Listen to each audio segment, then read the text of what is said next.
এই পাথর দেখতে পাচ্ছেন আপনি? কত গোল, কতটা চকচকে। বাচ্চাদের অনেক সময় এটা নিয়ে খেলতে ভালো লাগে, আর কেনই বা লাগবে না। কতটা সুন্দর আর মসৃণ এটা। কিন্তু আপনি কি কখনো ভেবে দেখেছেন এই পাথর আগে কি ছিল?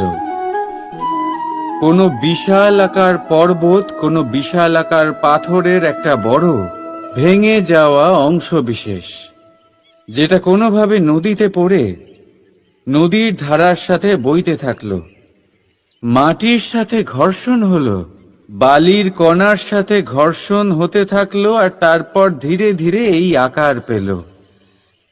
এবার আমরাও এই পাথরের মতোই।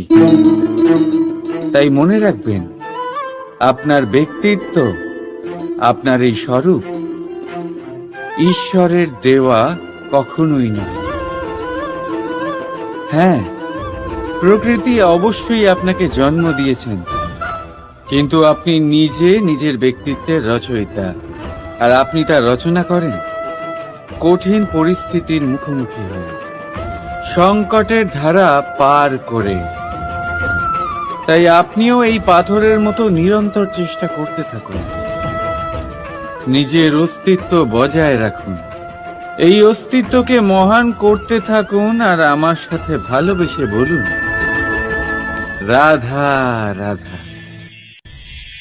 দেখতে গেলে এই সংসার বড়ই সুন্দর, কিন্তু আসল সত্যি এটাই যে সংসারে সবকিছু নশ্বর। যেটা কাল ছিল তা আজ নেই, যা আজ আছে তা কাল ছিল না, আর যা আজ আছে তা কালও থাকবে না। প্রত্যেক মানুষকেই যথাসময়ে কালের কাছে মাথা নত করতে হয়। এই রূপের বিনাশ করে বার্ধক্য, প্রাণের বিনাশ করে মৃত্যু, আলস্য, ঈর্ষা ধর্মের বিনাশ করে, আর ক্রোধ বিনাশ করে সম্পর্কের। কিন্তু এরকম একটা অনুভূতি আছে যা একাই সমস্ত গুণ বিনাশ করতে সক্ষম হয়, আর সেটা হলো অহংকার।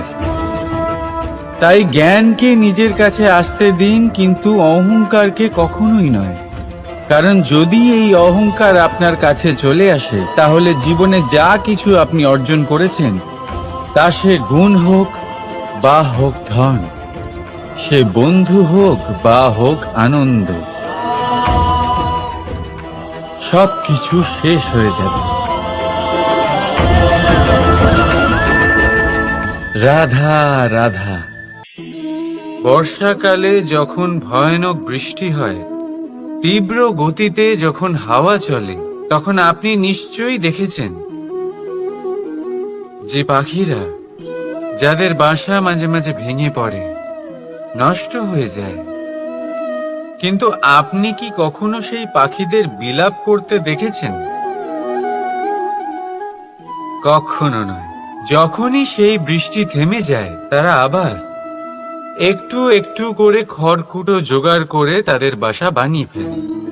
নিজের সংসার সেই রকমই বানিয়ে দেয় যেমন আগে ছিল। এমন কেন?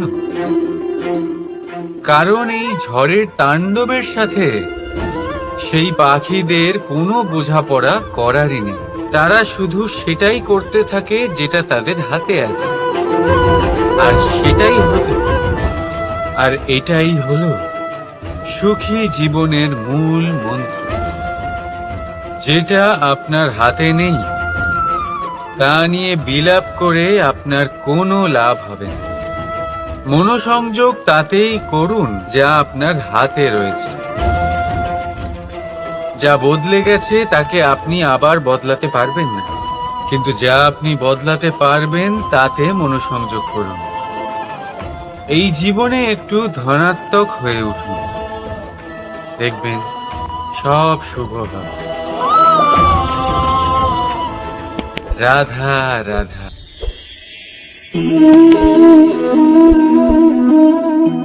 ছোটবেলায় একটা জিনিস আমি কখনো বুঝে উঠতে পারিনি। আমি সবসময় আশ্চর্য হয়ে থাকতাম যে এটা কি করে সম্ভব হতে পারে।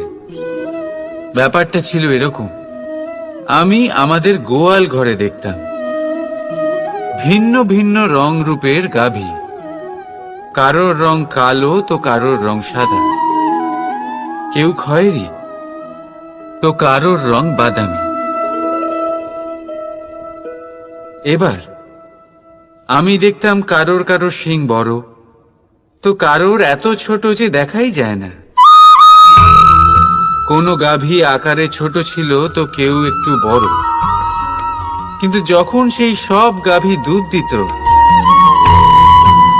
তখন আমি দেখতাম সেই সব দুধ সমান, রং সমান, স্বাদ সমান, গুণও সমান, আর সমান পুষ্টিও।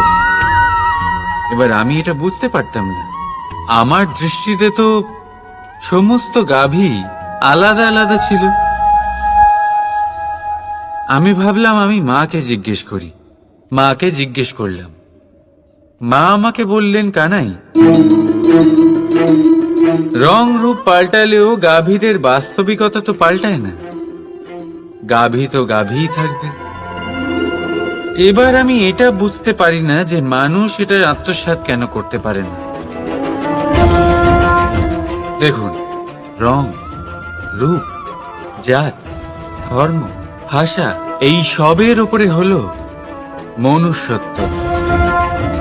আর মনুষ্যত্বের একটাই ধর্ম, আর সেটা হলো প্রেম। তাই এই প্রেম আপনি সকলের সাথে ভাগ করে নিন। প্রেমের সাথে সকলের সেবা করুন। এই মনুষ্যত্বর অমৃত চেখে দেখুন, আর আপনি বুঝে যাবেন যে আমরা কেউ আলাদা আলাদা নই, আমরা সবাই সমান। রাধা রাধা। সাগর, কত বিশাল হয় এই সাগর! কি না করতে পারে এই সাগর! এক মুহূর্তের মধ্যে সব ধ্বংস করে দিতে পারে, প্রলয় ডেকে আনতে পারে, সংসার মুছে ফেলতে পারে। এই সাগর জীবন জ্যোতি নিভিয়ে দিতে পারে। কিন্তু এই সাগর যা মেটাতে পারে না তা হলো একজন তৃষ্ণার্তের তৃষ্ণা। অন্যদিকে এই ঘোড়া, যা এতটাই ছোট যে গোপিনীরা একসঙ্গে অনেকগুলো নিয়ে চলতে পারে, কিন্তু এই ছোট ঘোড়া অনেকের তৃষ্ণা মেটাতে পারে। এবার বলুন, জল সাগরেও আছে, আবার এই ঘোড়াতেও। তাহলে পার্থক্য কোথায়? এখানে পার্থক্য হলো তাদের আচরণের মধ্যে। একজন মাটির মধ্যে মিষ্টি জল ধরে রাখে তো আরেকজন নিজের নোনা জলের আঘাতে যে কাউকে মাটিতে মিশিয়ে দিতে পারে। আপনি কি হতে চাইবেন? সাগরের নোনা জল হয়ে কারোর আশা চূর্ণ বিচূর্ণ করে দিতে, নাকি মিষ্টি জলের ঘোড়া হয়ে কারোর তৃষ্ণা মেটাতে? সিদ্ধান্ত আপনার। রাধা রাধা। কতবার এমন হয়, আপনি কোনো কাজ করার জন্য কাউকে দায়িত্ব দেন, কিন্তু সেই ব্যক্তি সেই কাজ সম্পন্ন করতে পারে না, অসম্পূর্ণ রেখে দেয়, অথবা ঠিকভাবে করতে পারে না। এবার এই পরিস্থিতিতে কি হয়? আপনি ক্রুদ্ধ হয়ে যান, তার উপরে আপনি রেগে যান, তাকে তিরস্কার করেন, আর তারপরে সেই কাজ সম্পন্ন করতে আপনি নিজেকেই নিযুক্ত করেন, আর শেষ পর্যন্ত সেই কাজ সম্পন্ন হয়েই যায়। এবার এই বিষয়ে সমস্যা সেই ব্যক্তির চেষ্টায় নয়, সমস্যা আপনি যে সেই ব্যক্তিকে ভরসা করলেন তার ছিল। আমরা অন্যের প্রতি ভরসা করাকে প্রথম পদক্ষেপ বানিয়ে, আর নিজের উপরে বিশ্বাসকে শেষ সম্বল। কিন্তু তার বদলে এটাই হওয়া উচিত যে নিজের উপরে ভরসাকে আমরা প্রথম পদক্ষেপ বানাই, তাকে নিজের সহায় মানতে হবে। যদি আপনি এমন করেন তাহলে পরিণাম আরো সুখকর আরো আনন্দদায়ক হবে। তাই মনে রাখবেন, এই সংসারে আপনার সব থেকে বড় ভরসা আর কেউ নেই। এই সংসারে আপনার সব থেকে বড় রক্ষাকর্তা আর কেউ নেই, বরং আপনি নিজেই। রাধা রাধা। আসুন আপনাকে একটা প্রশ্ন করছি, সোনা আর লোহার মধ্যে তফাৎ কি? এবার বেশিরভাগ লোকের উত্তর এটাই হবে যে সোনা বহুমূল্য। সোনার মূল্য লোহার থেকে আমাদের আরো বেশি সুন্দর দেখায়।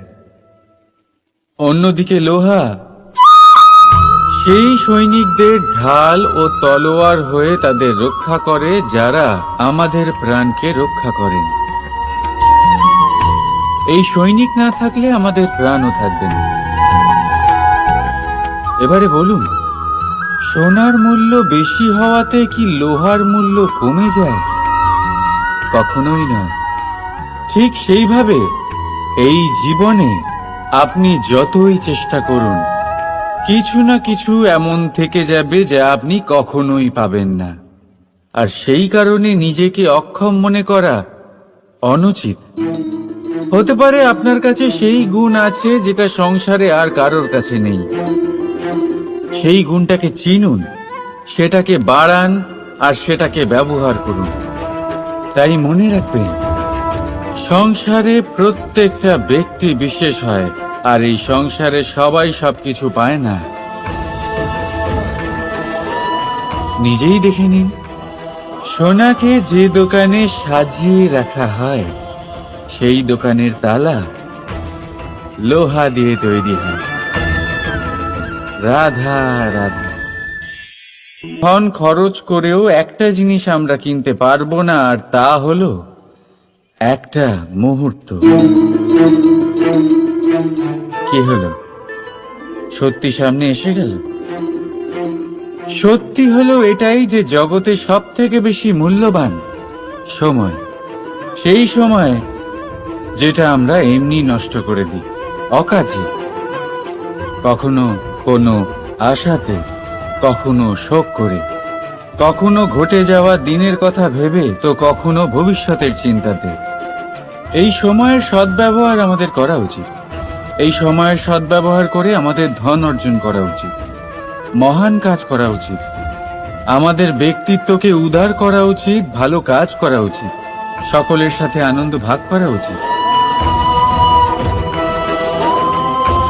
যদি আমরা এই সংসার থেকে চলেও যাই, তাহলেও সময় আমাদের যেতে দেবে না। এখানেই স্থিত করে রাখবে, কারোর না কারোর জন্য প্রেরণা হয়ে, বা কারোর মুখে কৃতজ্ঞতার হাসি ফুটিয়ে। রাধা রাধা। সূর্য। এই সংসারে সব থেকে বেশি তেজস্বী এই সূর্য, সব থেকে বেশি উজ্জ্বল, সব থেকে বেশি শক্তিশালী। কিন্তু আপনি কি কখনো সূর্যোদয় দেখেছেন? এই শক্তিশালী সূর্য কিভাবে উদয় হয়? লাল রঙের আভার সাথে, সৌম্যতার সাথে, শান্তির সাথে উদয় হয়। কখনো সূর্যাস্ত দেখেছেন? সেই লাল রঙের আভা, সেই সৌম্যতা, সেই একই শান্তি। আর এটাই একজন মহান ব্যক্তিত্বের গুণ। যখন জীবনে উত্থান ঘটে, তখনও অহংকার করেন না, সৌম্যতা বজায় রাখেন। আবার যখন জীবনে ক্ষতি হয়, তখনও সৌম্যতা বজায় রাখেন। যদি আপনিও চান সূর্যের মতো আপনি সম্মান পাবেন, তাহলে সূর্যের মতন হন।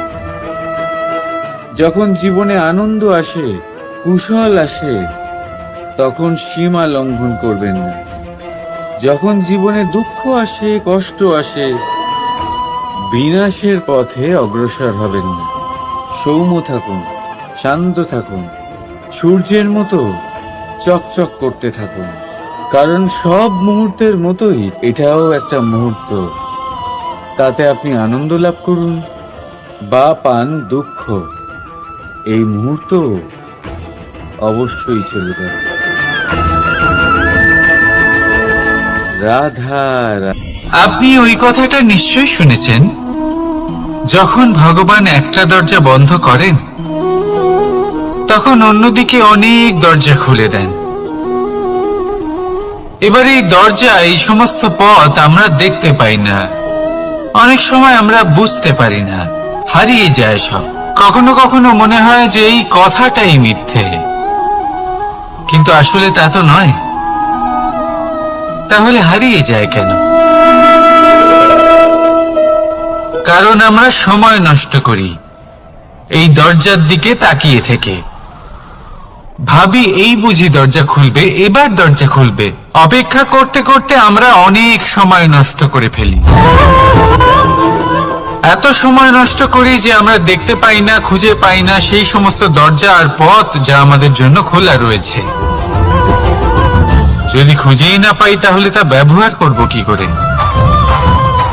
মনে রাখুন, ভগবান সব সময় আমাদের সাথে রয়েছেন, আমাদের সাহায্য করছেন। এই পথ সব সময় আছে, সর্বত্র আছে। দরকার রয়েছে শুধুমাত্র দৃষ্টিভঙ্গি এবং ভাবনার। এই দৃষ্টিকে বিস্তৃত করুন, এই দৃষ্টিভঙ্গিকে ধনাত্মক করে তুলুন, আর এই ভাবনা, এর সীমা একটু বাড়িয়ে তুলুন। তারপর দেখবেন সব খুঁজে পাবেন।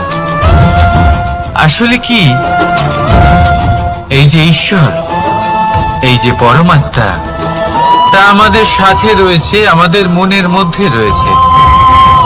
যিনি তাকে মন থেকে চাইবেন তিনি তাকে মনের মধ্যে অবশ্যই খুঁজে পাবেন। যদি উনি মন থেকে চান পথ খুঁজে পেতে, তাহলে তিনি অবশ্যই পথ খুঁজে পাবেন। তাহলে আসুন আমার সাথে ভালোবেসে বলুন, রাধা রাধা। ধর্ম, আমরা সকলে ধর্মের বিষয়ে কথা বলি, কখনো নিজের ধর্মের বিষয়, আর কখনো অন্যের ধর্মের বিষয়। কখনো আমরা অধর্ম দেখলে সেই বিষয়ে কথা বলি। অনেক রকম আলোচনা হয়, কিন্তু এই ধর্ম আসলে কি, সেটা কি কেউ বোঝে? যদি আমি আপনাকে উত্তর দিই, এই উত্তর সরল। ধর্ম হলো তাই যা মানুষকে অন্য মানুষের সাথে, সমস্ত বিশ্ব সংসারের সাথে আনন্দ সহকারে বাঁচতে শেখায়। সেই জন্য আপনি যদি কখনো কোনো ধর্মীয় স্থানে যান, সেই ধর্মীয় স্থানে গিয়ে আপনার শান্তির অনুভূতি হয়, তাই না? কিন্তু দেখুন, ধর্মের জ্ঞান থাকলেই সেই মানুষ ধর্মের পথে চলতে পারবে এমন কোনো কথা নেই। অনেক সময় সম্পর্কে যখন সংঘর্ষ বেড়ে যায়, তখন ইচ্ছের জন্ম হয়, ক্রোধের জন্ম হয়, অহংকারের জন্ম হয়, আর তারপর বিনাশ হয়ে যায় এই ধর্মের। সেই জন্য দ্বিতীয় সব থেকে গুরুত্বপূর্ণ গুণ যা আমার সারথীর মধ্যে থাকা উচিত, তা হলো ধর্মবীর হওয়া। এবার দেখতে হবে সেটাই যে কে হবে সেই ব্যক্তি যিনি এই স্বয়ম্বরে নিজের ধর্মে অটল থাকবেন।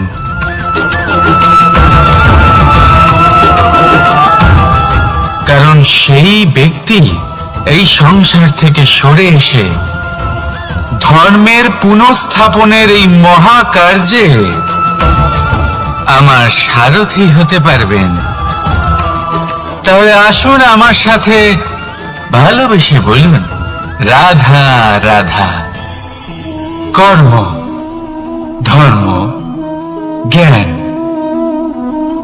এই তিন স্তরে অনেক মানুষ পৌঁছতে পারেন। অনেকে এই পরীক্ষা দিয়ে তাতে উত্তীর্ণ হয়ে যেতে পারেন, কিন্তু শিখরে পৌঁছে শাসন তিনিই করতে পারেন যার কাছে এই চতুর্থ গুণটিও থাকে, সমর্পণ। অত্যন্ত গুরুত্বপূর্ণ একটা গুণ এটা। এই সমর্পণ আসলে অত্যন্ত গুরুত্বপূর্ণ। পূর্ণ সমর্পণ দরকার নিজের লক্ষ্যের প্রতি, সমর্পণ নিজের কর্তব্যের প্রতি, সমর্পণ নিজের আত্মার থেকে নির্গত স্বরের প্রতি, সমর্পণ নিজের রথের প্রতি, অর্থাৎ আমার প্রতি। এবার এই পরীক্ষায় অত্যন্ত কঠিন এক বাঁক আসতে চলেছে, যেখানে সারথীকে সমর্পণের নিরিখে পরীক্ষা করা হবে, আর তাতে উত্তীর্ণ হওয়ার পরেই তার হাতে ধর্ম স্থাপনের রথের রাশ তুলে দেওয়া হবে। দেখা যাক কি হয়। ততক্ষণ আপনি প্রসন্ন থাকুন আর আমার সাথে ভালোবেসে বলুন, রাধা রাধা।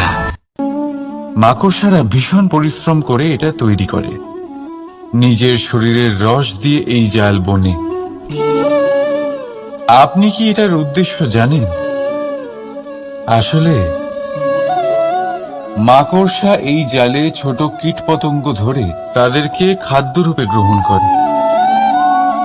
কিন্তু আপনি কি এই কথা জানেন যে একদিন মাকড়সা নিজেই নিজের জালে জড়িয়ে মৃত্যুবরণ করে থাকে?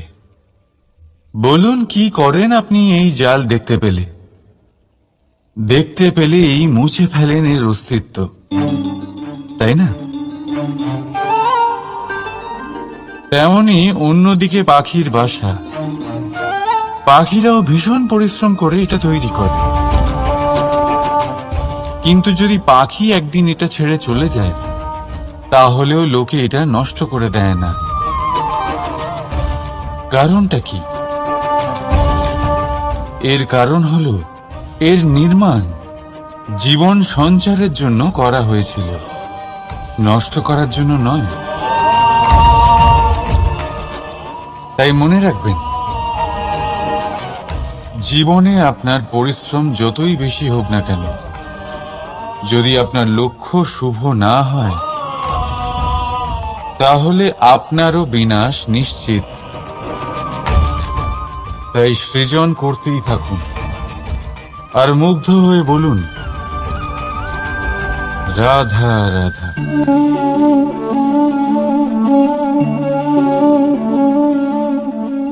আপনার কি মনে হয় আমি কি করছি?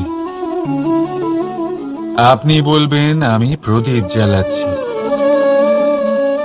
সঠিক, কিন্তু প্রশ্ন হচ্ছে যে আমি কি আপনাকে বলেছি যে একে প্রদীপ বলা হয়? না। এই প্রদীপ কি নিজেই নিজের পরিচয় আপনাকে দিয়েছে? না। তাহলে আপনি কি করে জানলেন যে একে প্রদীপ বলা হয়? উত্তর হচ্ছে প্রকাশ, যে স্বয়ং জ্বলে অন্ধকারের মধ্যে সংসারকে পথ দেখায়, সেটাই প্রদীপ।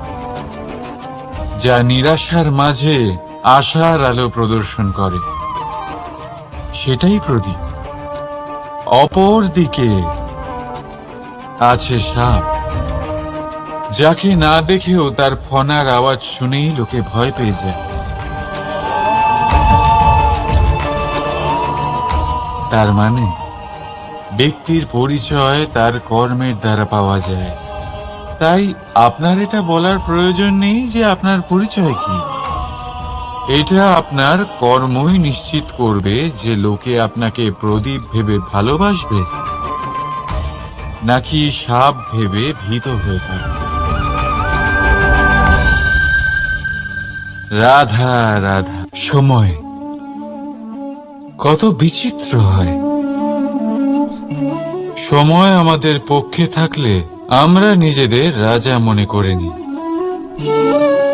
আর সেই সময় যদি বিপক্ষে চলে যায়, তাহলে নিঃস্ব হতে সময় লাগে না।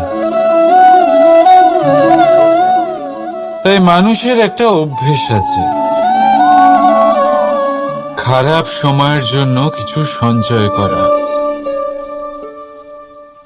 আত্মীয়, বন্ধু, খারাপ সময় পাশ থেকে সরে যায়।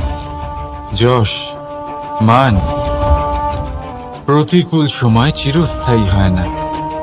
তাই মানুষ মনে করে অর্থ সঞ্চয় করাই শ্রেয়। অর্থের কোনো হৃদয় নেই যা সময়ের সাথে পরিবর্তিত হবে। সংসার বলে সর্বদা অর্থ সঞ্চয় করতে থাকুন। খারাপ সময় অবশ্যই কাজে লাগবে, কিন্তু আমি বলবো শুভ কর্ম করতে থাকুন, আনন্দে থাকুন, নিজের ওপর আর ঈশ্বরের ওপরে বিশ্বাস রাখুন। খারাপ সময় কখনো আসবেই না। রাধা রাধা। প্রকৃতি মানুষকে এক বিশেষ শক্তি দিয়েছে, অন্য জীবের থেকে বেশি শক্তি দিয়েছে। স্মরণ শক্তি।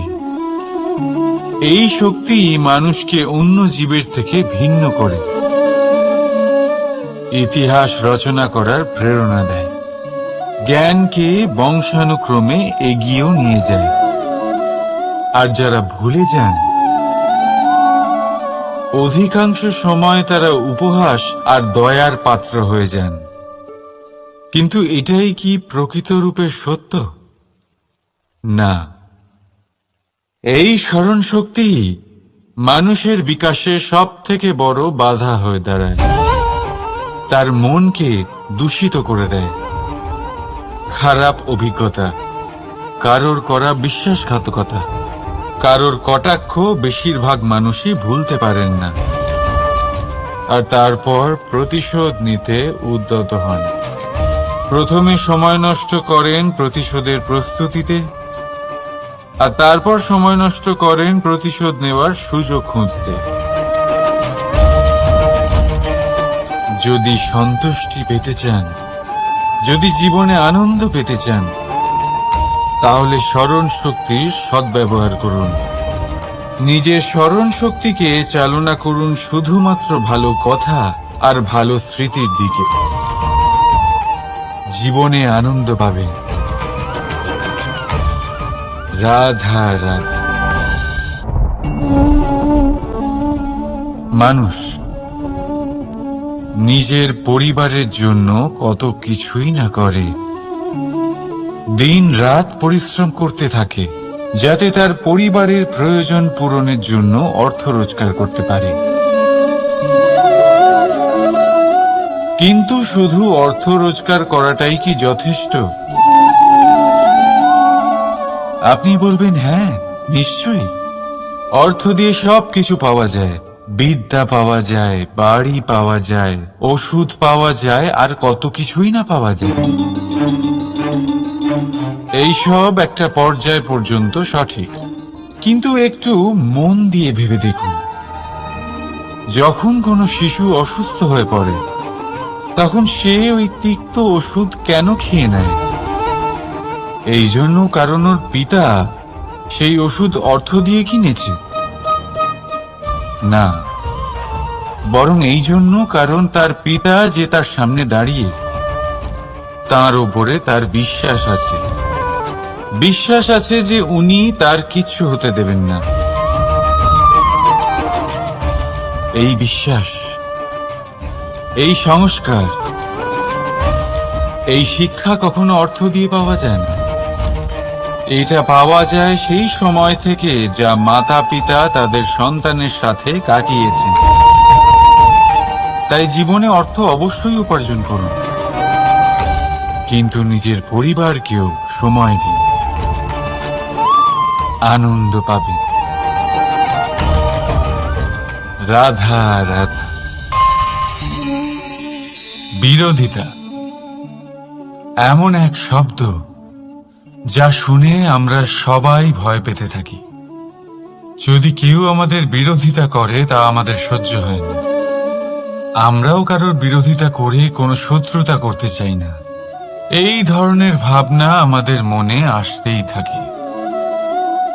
কিন্তু বিরোধিতা, এই শব্দ আপনার শান্তির জন্য, আপনার সুখের জন্য কতটা গুরুত্বপূর্ণ তা আপনারা জানেন না।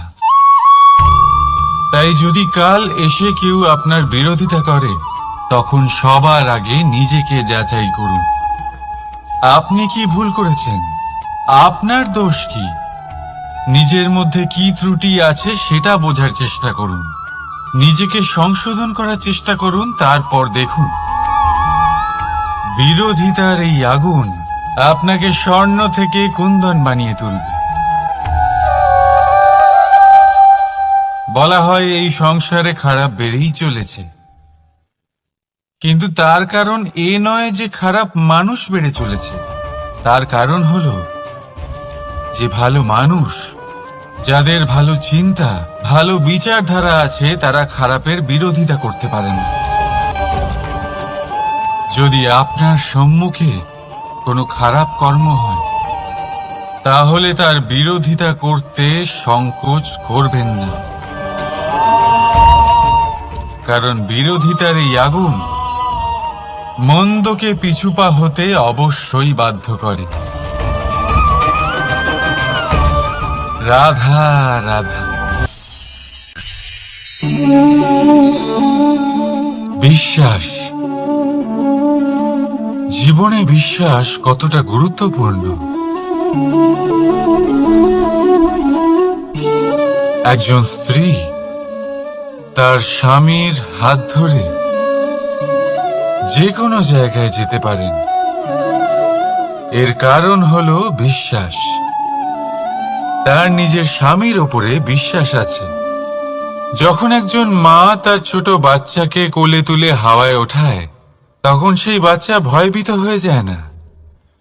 তার কারণ হলো বিশ্বাস। তার বিশ্বাস আছে যে তার মা তার কিচ্ছু হতে দেবে না। এক বৈদ্যের দেওয়া ঔষধ সন্তান কিছু না বুঝে শুনেই খেয়ে ফেলে। সেই বৈদ্যের জ্ঞানের বিষয়ে তার কোনো ধারণাই থাকে না, শুধু নিজের পিতার উপরে বিশ্বাস আছে যে তার পিতা তাকে খারাপ কিছুই দেবে না। যখন এই সংসারের প্রতিটা বন্ধন বিশ্বাসের উপরে দাঁড়িয়ে আছে, তাহলে কেন এই বিশ্বাসকে আমরা জীবনে আনতে পারি না? আপনি নিজেই দেখুন, এই বিশ্বাস নিজের জীবনে এনে দেখুন, সবকিছু আরো সুন্দর হয়ে যাবে। তাই ভালোবেসে বলুন, রাধা রাধা।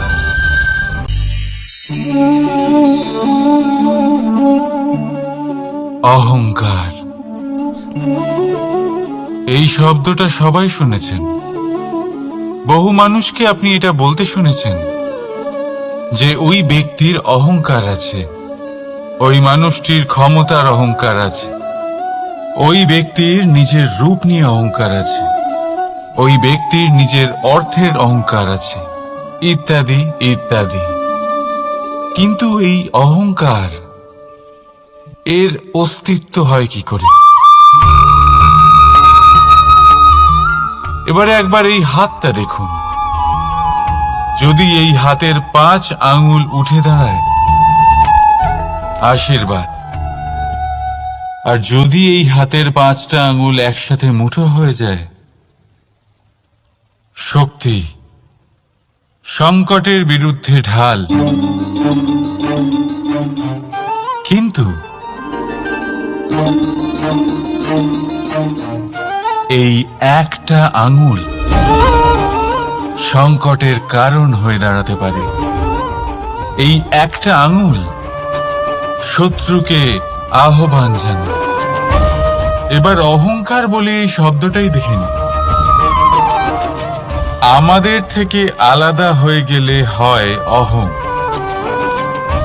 অহং অর্থাৎ ব্যক্তির মনে হয় যে সে আপনদের থেকে, নিজের বন্ধুদের এবং সঙ্গীদের থেকে, নিজের পরিবারের থেকে অনেক উপরে, অনেক শ্রেষ্ঠতর সে।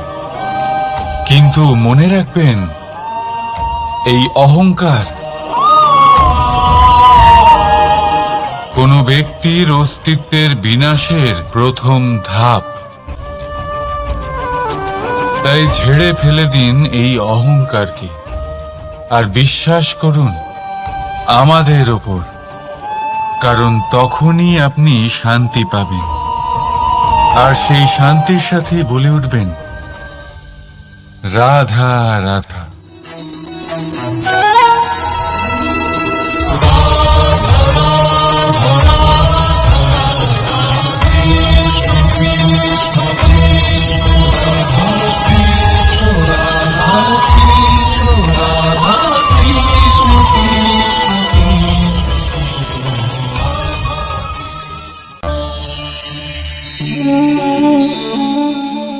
সাফল্য। যদি আপনাকে জীবনে সাফল্য পেতে হয়, তাহলে আপনি একাধিক মানুষ পাবেন যারা একাধিক উপায় বলবে আপনাকে সাফল্য পাওয়ার। দীর্ঘ সময় ধরে পরিশ্রম, চেষ্টা, নির্ধারণ, নিষ্ঠা এই বিষয়ে ভাষণ দিতে থাকবেন। একাধিক রকমের উদাহরণ আপনার সামনে তুলে ধরবেন। কিন্তু আমার এটা মনে হয়, আমরা কেন সেই বিষয়ে কথা বলি না যা মানুষকে অসফল করে তোলে? শুধু দুটো ব্যাপার অসফল হওয়া নিশ্চিত করে। শুধু দুই ধরনের মানুষ বেশিরভাগ অসফল হন। প্রথম তারা যারা ভাবে অনেক কিছু কিন্তু কিছুই করে না, আর দ্বিতীয় তারা যারা অনেক কিছু করতে থাকে কিন্তু ভাবনা চিন্তা না করে।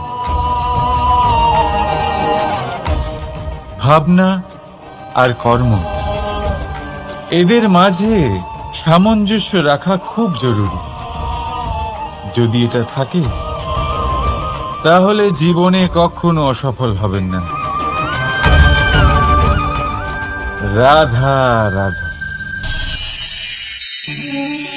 আপনি অনেককে এই কথা নিশ্চয়ই বলতে শুনেছেন, এই ব্যক্তির দৃষ্টিতে দম্ভ আছে, এই ব্যক্তির চোখের ওপর অহংকারের পর্দা পড়ে আছে, ইত্যাদি ইত্যাদি।